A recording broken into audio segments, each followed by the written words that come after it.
това е моето първо излизане на сцена, облечен. Сега бях млад, семестриалната такса в университета много високо бях.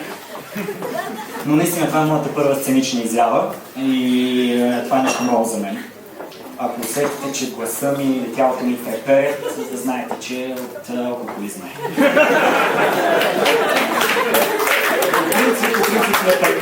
По принцип не прекалявам, но искам да ви разкажа за първи единствен път, в който така се постреснах доста сериозно и се замислих върху алкохолната си консумация. Имам един приятел българин, който живее в Виена. Всяка година 2-3 пъти се връща в София в претекст, че иска се види с роднините си, което е абсолютен параван. Това неговът си е чист алкохолен туризъм. Защото във Виена алкохол е много скъп. И като се прибре в алко няма удържане. Като отвързано куче. С няма въже да го вършиш, пак ще го прегризне.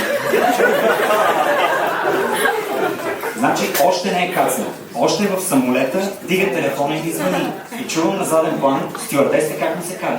Sir, schalten Sie bitte Ihr Handy, bitte. Той не, директно. Сашо, кацаме тук в София в момента, къде и в колко се чакаме. Или в други случаи. Защо отклониха полета поради ниско прелитащо ято египетски жерави. Капнахме в Варна. В момента съм в автобуса за София, купил съм някои двулитровки, защото път е дълъг. И имаш да ме настигаш. Къде и колко се чакаме? Няма удържане този човек. Няма удържане. При което той изисква от мен всеки път да му организирам някои места, които да посещавам. Сега, вместо нормално цивилизовано да седне, по-човешки да се напием. Не, трябва куп, от заведение. Не го разбирам това нещо, но нали сме близки. По принцип планирам не повече от 3 места. След третото, знаете, вече няма значение, караме го на автопилот. Прощавайте, това Синсипи ли е? Моля, града на греха ли е, прощавайте? Това е Министерския съвет. Тук сме.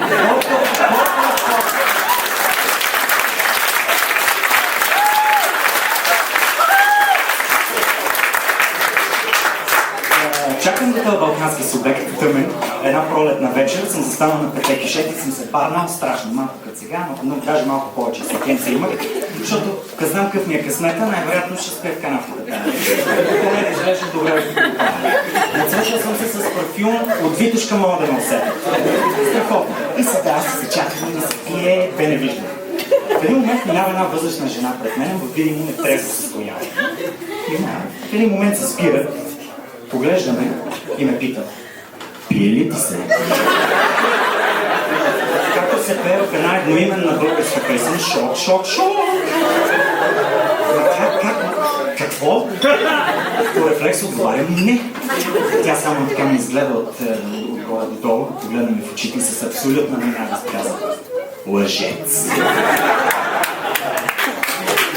И аз все още съм в шок. Викам си, тази жена през тия дрехи, през този парфюм, да ме надуши, че сме от една порода, нещо сериозно при мене трябва да се промени.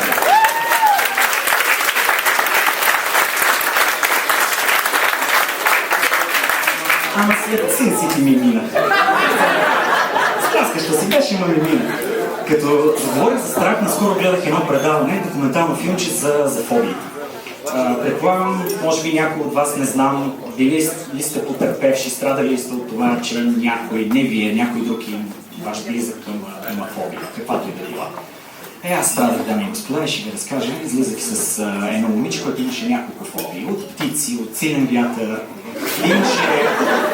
Имаше една, нали знаете, като седнете и си работите нещо и гледате телевизия и изведнъж някой си стъпане зад вас и се отзвери в очи. Много изнерващо, нали? При нея това беше ескалирало на ента степен. Абсолютна фобия, пълна непоносимост към това някой да стои зад нея. Как да някои от вас може да се досетиха, това така тази нейна фобия драстично намали възможните сексуални позиции.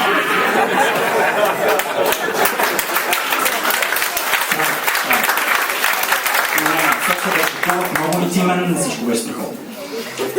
Спомням си първия месец с нея, след като се загачосахме, голяма любов. Нали знаете в началото как? Емоциите са на макс, пръскате се по шеловете от любов. Не може да откъсвате един от друг. Ние така, не може да се очупим един от друг.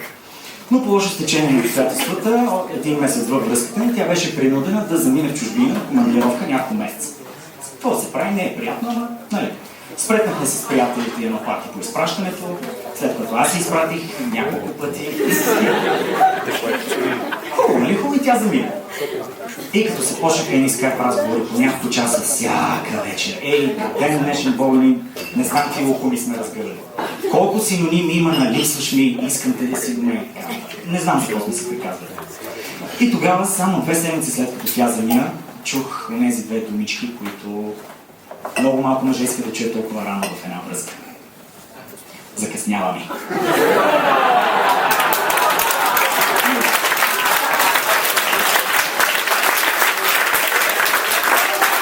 Предвидите си, че обичам те, нали?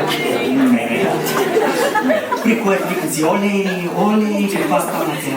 Аз исках само едно магниче за хладилника да ми донесе, а тя ще ми домъкне и не само спомена. Именно. И почвам да я утешавам. Спокойно, всичко е наред, под напрежение си, ново място, нова работа. Абсолютно нормално е за женския организъм, когато се сети, че е в неговата приятна среда, да отложи този, иначе е абсолютно нормален биологичен процес за неустановено време. Какво разбирам аз от женския организъм, да разбирам, просто утешавах себе си повече отколкото не. Успокоиха, след 20 минути казахме лека нощ, тя си легна, при което аз директно влизам в Google и пиша грешки, передач. Защото като знам какъв ми е късмета, 9 месеца ще бъде. И влизам съответно в първия сайт. Всякакви имаш, всякакви. Това с възглавнички, без възглавнички, на едно ниво, на 2 нива, с решетки. Викам си, то детенцето 9 месеца в карцера е прекарал. Няколко часа води мъчителна борба да се измъкне и накрая пак зад решетки. Викам си, не, без решетки. Всякакви. Люлеещи се, вибриращи изградени LCD телевизори. Лудица. Накрая се спрях на едно старомодно креватче бебешко с модерен привкус. С 4 колелета, с 16 солови джанти, в пряжка за свежаща кръв.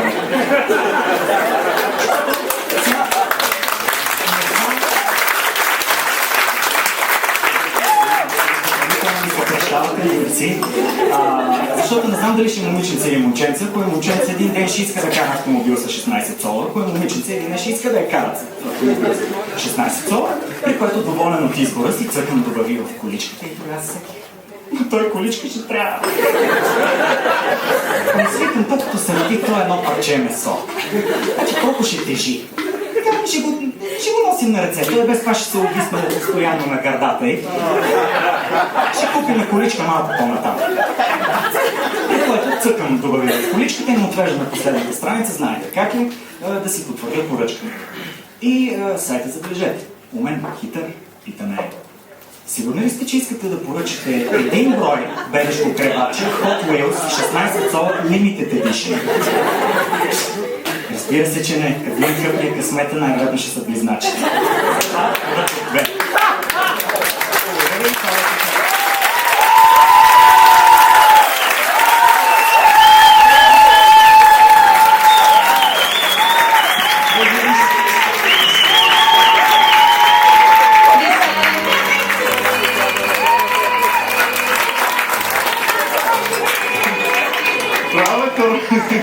Може да печели. Нищо спомняте ли си от Даниел? Номер 3, ако се гласа за някакъв ден, не го помните, да е.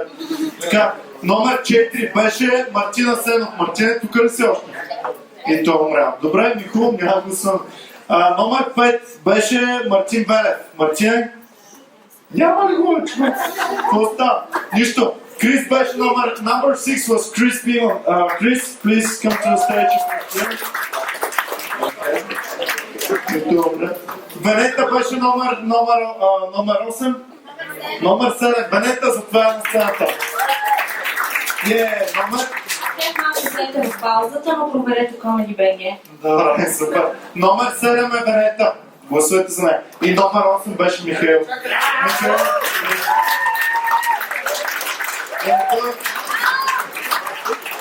Ако ви интересува, това е номер 8. Ти си номер 3, не заповядай.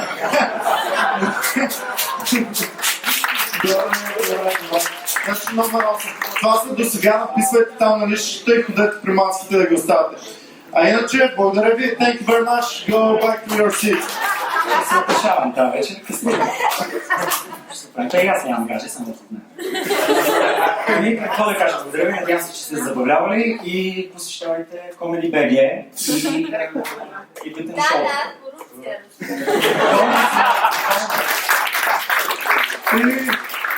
И имаме тръпка, между другото, само да кажа, 57 гласа, 56 гласа.